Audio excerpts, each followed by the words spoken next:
हुई तो 1 वोट मिला पट्टाभी रमैया को, 1 वोट मिला कृपलानी को और 0 वोट मिले नेहरू को। सारे वोट मिले दुर्गादास, जिन्होंने अपनी India from Curzon to Nehru and thereafter में किया है। एक एक चीज का उल्लेख किया है, जब एक एक चीज खोला गया। आप क्या कर रहे थे? भाई आप क्या कर रहे थे? ये 2013 अब बीच में मत बोल, व्हाट्सएप पे बोलो। ठीक है, कितने लोगों को सवाल पूछा जिन्होंने पहले पूछा, उनके सवाल मैं नहीं लूंगी। मेरा सवाल आम आदमी पार्टी से है।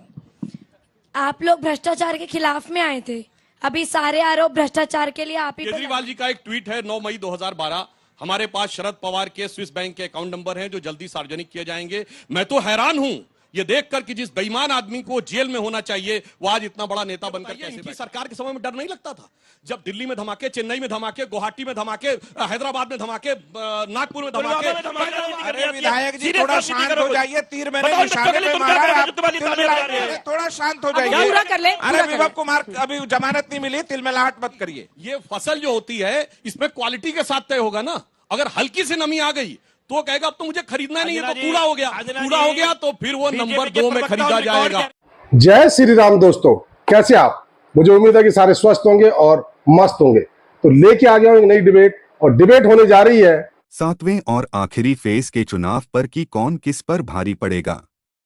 इस पर सुधांशु त्रिवेदी ने आप और कांग्रेस के गठबंधन पर तीखा प्रहार करते हुए दोनों के प्रवक्ताओं को नंगा कर दिया। बात भी सुधांशु की सही थी कि दोनों दल दिल्ली में एक दूसरे के साथ चुनाव लड़ रहे हैं और पंजाब में एक दूसरे को गाली दे रहे हैं। इस पर कांग्रेस और आप पार्टी के प्रवक्ता क्या ही बोलते, बस इधर उधर की बातें करते हुए कन्नी काट गए। आखिरी फेज में यूपी के पूर्वांचल में भी चुनाव है। इस पर भाजपा प्रवक्ता सुधांशु ने समाजवादी पार्टी के प्रवक्ता को याद दिलाया कि जब समाजवादी पार्टी की सरकार थी तब किस नज़र से पूर्वांचल को देखा जाता था, जब से हमारी सरकार आई है तब से कितना बदलाव आया है पूर्वांचल में, और पूर्वांचल कैसे विकास के रास्ते पर अग्रसित हो रहा है। और साथ ही साथ यह भी बता दिया कि इंडी गठबंधन आपस में ही एक नहीं है। उन्होंने ममता बनर्जी का उदाहरण देते हुए इस गठबंधन की कलई खोलकर रख दी। डिबेट में आप और कांग्रेस के प्रवक्ता इधर उधर की ही बातें करते रहे और बीजेपी पर ही सारा ठीकरा फोड़ते नजर आए। जेडीयू के प्रवक्ता ने भी आप और कांग्रेस को लगे हाथ खूब धोया। वहां बैठे बच्चों ने भी जब इन दोनों पार्टियों के प्रवक्ताओं से सवाल पूछे तो उन्होंने सवालों का जवाब देने की बजाय बीजेपी को ही कोसना शुरू कर दिया। तो देखते हैं कि कांग्रेस और आप पार्टी के प्रवक्ताओं को बीजेपी और जेडीयू के प्रवक्ताओं ने जनता के सामने कैसे एक्सपोज किया। छठे चरण से 7वें चरण आते आते माहौल कैसा बदला। छठे चरण में दिल्ली और हरियाणा का चुनाव था तो कांग्रेस और आप आम आदमी पार्टी एक दूसरे से गलबैयां कर रहे थे। अब 7वें चरण में पंजाब में जूतम पैजार करेंगे। इतना बड़ा बदलाव आपको एक चरण से दूसरे चरण में आके देखने को मिलता। अब आते हैं पूर्वी उत्तर प्रदेश के ऊपर। देखिए पूर्वी उत्तर प्रदेश की छवि पहले क्या बनी हुई थी, याद करिए 2014 से पहले। अभी आपने मिर्जापुर का नाम लिया तो क्राइम की सीरीज बनती थी, नाम होता था मिर्जापुर। फिर एक क्राइम पे मूवी बनती थी, नाम होता था लखनऊ सेंट्रल। फिर क्राइम पे एक मूवी बनती थी, उसका नाम होता था जिला गाजियाबाद। यह थी उत्तर प्रदेश की छवि। याद करिए पुरानी फिल्म कंपनी में दिखाया जाता कॉन्ट्रैक्ट किलर, कॉन्ट्रैक्ट करने के बाद एक बस पे चढ़ रहा है, उस पर लिखा हुआ आजमगढ़ 500 किलोमीटर। और ये ऐसा ही नहीं था, जयपुर में धमाके होते थे तो कनेक्शन पूर्वांचल से निकलता था, मुंबई में धमाके होते थे तो कनेक्शन पूर्वांचल से निकलता था।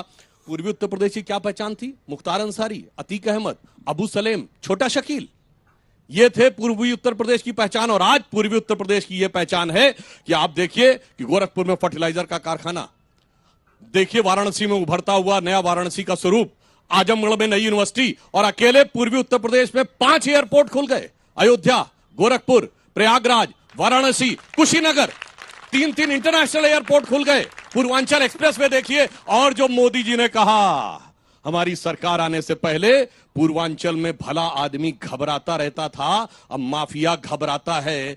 जब मैं दिल्ली में उस जमाने में कहता था तो लोग कहते थे यूपी नहीं जाना, बिजनेसमैन कहता मुझे यूपी नहीं जाना। अब माफिया दूसरे राज्यों के कोर्ट में अर्जी लगाते हैं कि मुझे पंजाब की जेल में रहना है। मुख्तार अंसारी ने कहा था मुझे यूपी नहीं जाना।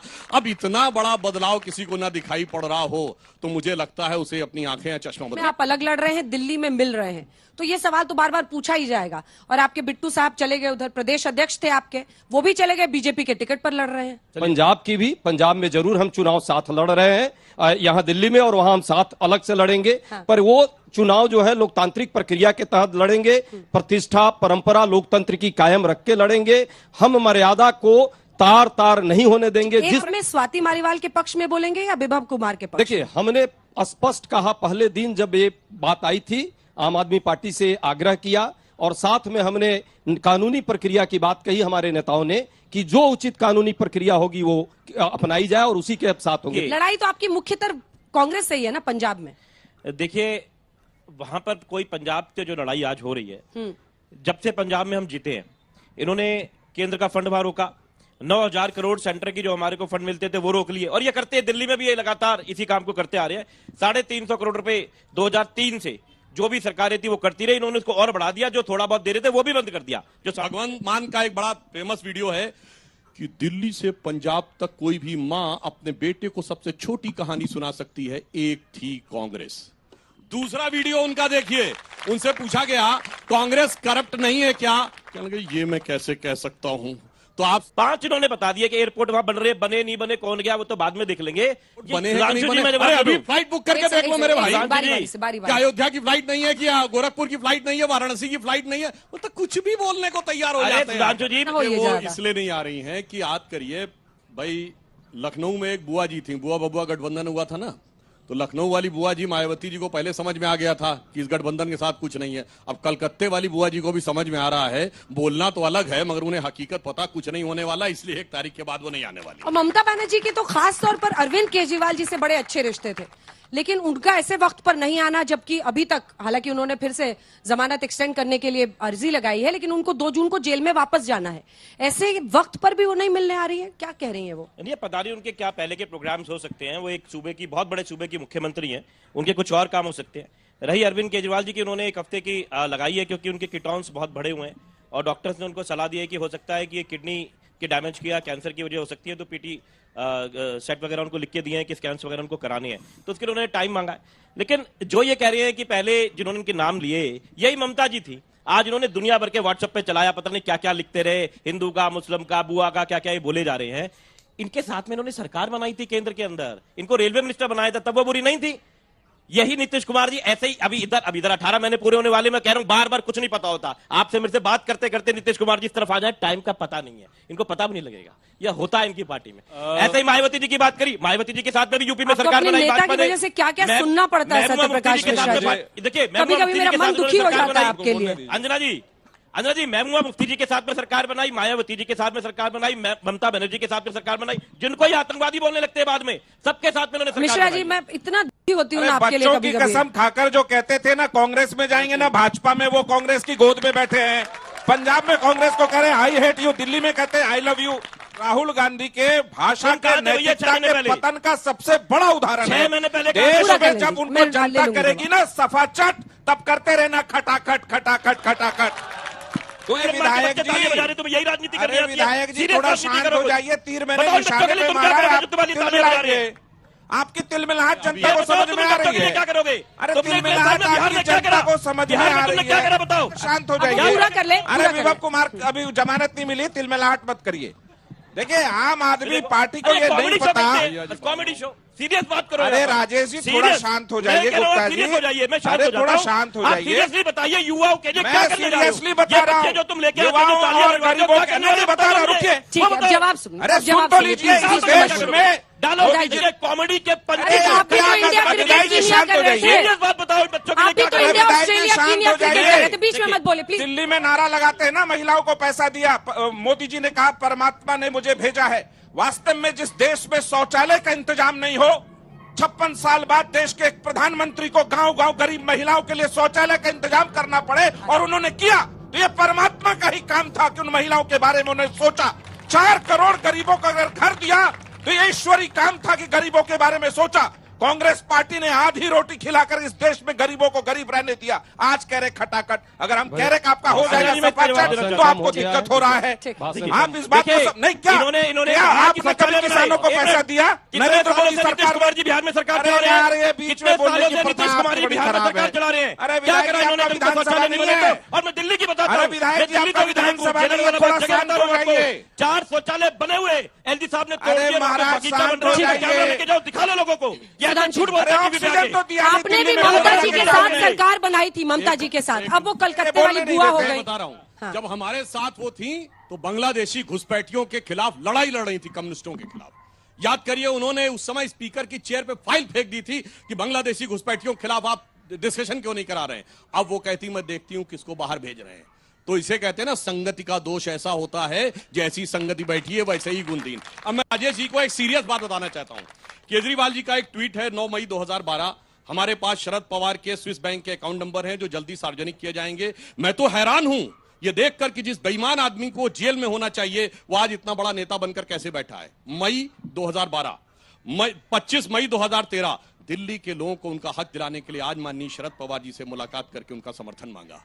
कितना बदल जाता है इंसान। वो कह रहे लोकतंत्र बचाओ। एक बात बताइए, ये 1900 ये चुनाव की बात झूठ है आपकी। अरे इन्हीं को हड़काने लगे भाई, झूठ है। अरे भैया पंजाब का असर आ गया, उन्हीं को हड़काने लगे, चुप हो जाओ। झूठ है आपकी।